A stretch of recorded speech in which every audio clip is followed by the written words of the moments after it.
Yang udah-udah biasanya seri M tuh terkenal dengan baterainya yang ditonjolin, yang besar. Terus karena baterainya besar, si bodinya tuh agak berat. Tapi Galaxy M52 di sini tuh dikasih racikan berbeda dari Samsung. Nggak cuma modal baterai yang besar doang. Urusan baterai tuh nggak wah-wah banget ya kayak di seri M yang kisaran 5 jutaan sebelumnya. Tapi ada hal lain yang lebih menarik, yaitu adalah hal performa. Emang bagus, tapi ada catatan tersendiri. Oke, di sini Fadil langsung aja kita review si Samsung Galaxy M52.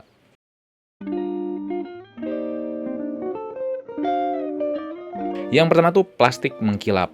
Yap, kalau ada ponsel berbahan plastik yang finishing mengkilap, kalian bisa tebak, pasti gampang banget buat nempel sidik jari. Karena mengkilap, yang disayangin juga adalah desain khas seri M yang garis-garis ini nggak ada teksturnya. Ini tuh cuman motif doang. Kalian nggak bisa berharap punya rating IP67 kayak di Galaxy A52 yang harganya mepet sama ponsel ini ya. Tapi, walaupun begitu Samsung udah memperhitungkan ya supaya ponselnya itu nggak langsung rusak atau nggak langsung kena cipratan air. Karena kita bisa lihat di slot SIM card-nya dilindungin sama karet. Ini adalah hal sepele yang menjadi indikator bahwa ponsel punya sedikit perlindungan dari air dan debu. Tapi warna biru yang dipegang ini cukup cakep sih buat saya. Sekilas mirip sama iPhone 13 warna birunya. Yang bakal kerasa beda dibandingkan seri M lain adalah bobotnya.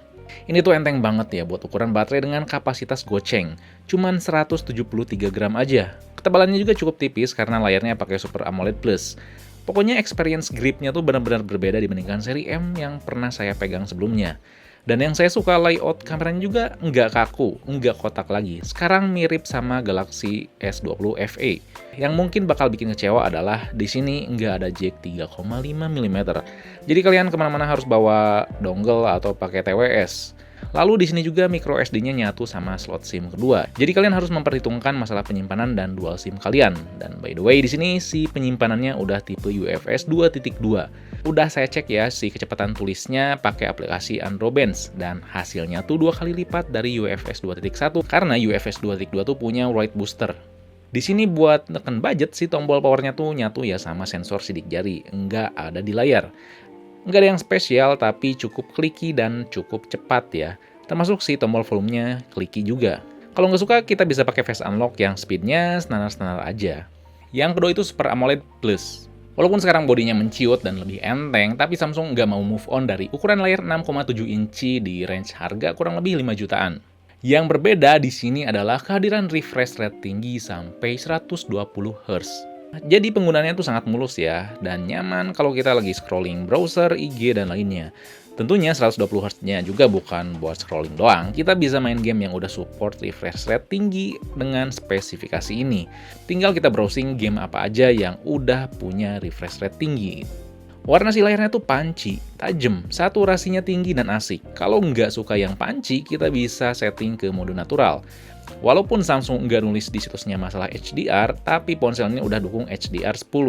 Jadi kita bisa muter konten yang udah ngedukung HDR. Jadi buat nonton di layar ponsel ini tuh nyaman banget. Layarnya luas, warnanya oke, tapi ada kurang di masalah speaker. Speakernya kalau misalkan di bawah 50% tuh kurang nendang, tapi begitu di atas 50% kerasa renyah. Treble dan bassnya seimbang, nggak kerasa kayak speaker mono yang murahan. Tapi sekali lagi dengan catatan ya, harus di atas volumenya 50%. Di sini tuh si kualitas speakernya ditahan banget supaya nggak lebih dari A52 yang punya speaker stereo. Overall buat layar dan si speaker mononya ini udah asik buat hiburan, kayak nonton film di Netflix, YouTubean, atau sekedar browsing, atau juga ngerjain tugas. Buat keseharian juga kita kebantu ya sama always on display yang bisa nyala terus atau sesuai jadwal yang kita setting. Ada tema-temanya juga, tapi standar. Kayaknya Samsung harus ngerombak sih masalah always on display yang nanti ada di One UI 4 biar lebih fresh. Kesehariannya emang nyaman, tapi ada yang berbeda kalau misalkan kita dipakai gaming. Nanti saya bahas di bagian sectionnya performa ya. Bedanya tuh gimana gitu. Ketiga, fitur lengkap, tapi ada yang kurang. Nggak perlu khawatir masalah fitur, karena di Galaxy M52 ini sekarang kita bisa nikmatin semua fitur lewat One UI. Bukan One UI Core. One UI 3.1 berbasis Android 11 ini support Android sampai 13 ya. Cuman 2 kali upgrade. Fiturnya mulai dari screen recorder ada ya, nggak dihilangin.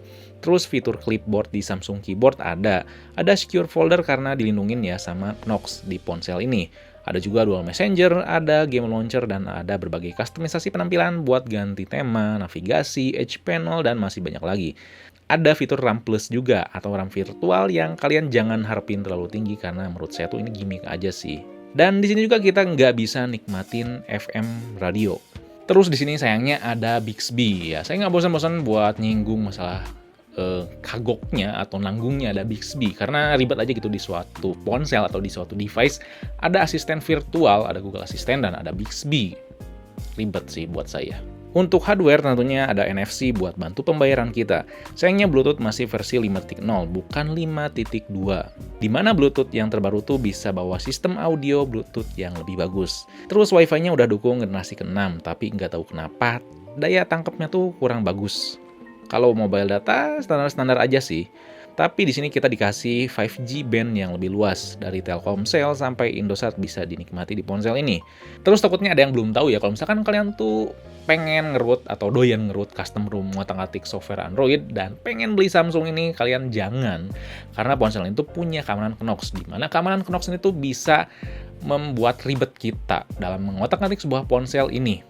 Kalau misalkan kita tuh udah routing, custom ROM dan sebagainya, terus kita tuh revert, balikin ke software aslinya Samsung, ditutup lagi yang bekas otak-atiknya dihilangin, nanti bakal ada fitur Samsung yang nggak jalan, dan itu tuh adalah hukuman buat kita karena kita udah pernah ngerut. Dan kalau misalkan udah di-root tuh, di sini bakal kelihatan dan garansi itu hangus. Kalau misalkan kalian tuh suka ngotak-ngatik ya kayak routing, custom ROM, otak-atik software yang lainnya, saya lebih anjurin kalian bisa beli vendor sebelah kayak Xiaomi atau Realme, itu lebih bersahabat. Selanjutnya tuh nomor 4, performa. Walaupun banyak fitur, performa nggak jadi masalah.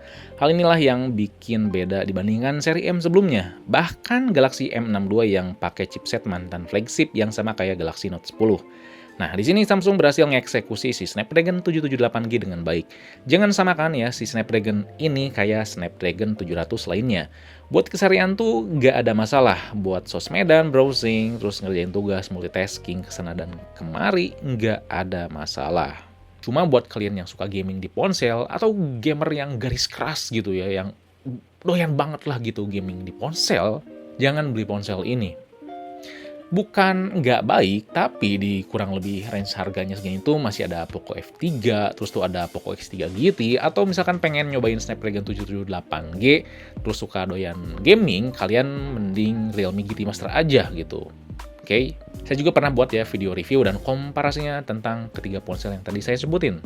Karena kalau misalkan dipakai gamenya tuh intens banget ya, suhunya tuh nggak terlalu bersahabat buat saya. Apalagi game-gamenya tuh dipaksain selalu ke settingan grafis tertinggi dan berlama-lama ya si jam mainnya. Bukan nggak mampu handle atau buruk atau nggak kuat, tapi ya ngepas aja gitu performa dan experience-nya. Dan tadi ya di harga yang kurang lebih sama tuh ada yang lebih baik ya, urusan performa atau khususnya gaming. Kecuali kalau kalian tuh pemain yang kasual. Kalau PUBG Extreme Smooth gak ada masalah, Genshin Impact juga ya gak ada masalah. Tapi kalau misalkan settingan grafis tinggi, cepat panas. Masalah sensitivitas main game juga bisa dikatakan oke-oke aja, nggak wah-wah banget di harganya ini karena touch samplingnya itu cuma 240Hz. Masih kalah sama Poco F3 dan Realme GT Master yang punya touch sampling sampai 360Hz. Dan bedanya ini tuh beneran kerasa ya. Kecuali kalau misalkan masalah penggunaan sehari-hari, mau 240 atau misalkan 360Hz tuh nggak akan kerasa beda sih. Untuk daya tahan baterainya kalian bisa tebak ya, ini emang udah baik tapi nggak sebaik seri M sebelumnya atau lebih tepatnya M62. Di M62 tuh masih lebih baik ya dalam urusan daya tahan baterai. Di sini emang kalau misalkan kita pakai sedang keberat di seharian penuh itu bisa bertahan dengan tenang. Tapi kalau misalkan berharap lebih di 2 hari full, ini nggak akan bisa. Tapi dengan catatan, ini tuh udah tergolong baik ya untuk si baterai yang kisaran 5000 mAh. Karena ya si chipsetnya tuh, si Snapdragon 778G itu punya pabrikasi 6 nanometer yang irit daya. Jadi jangan pernah matok atau jangan pernah mempersalahkan di nominal baterainya doang. Lihat chipset pabrikasinya tuh gimana gitu. Coba main Instagram sambil dengerin Spotify pakai wifi dan volume 50% selama 15 menit, baterainya habis 2% aja.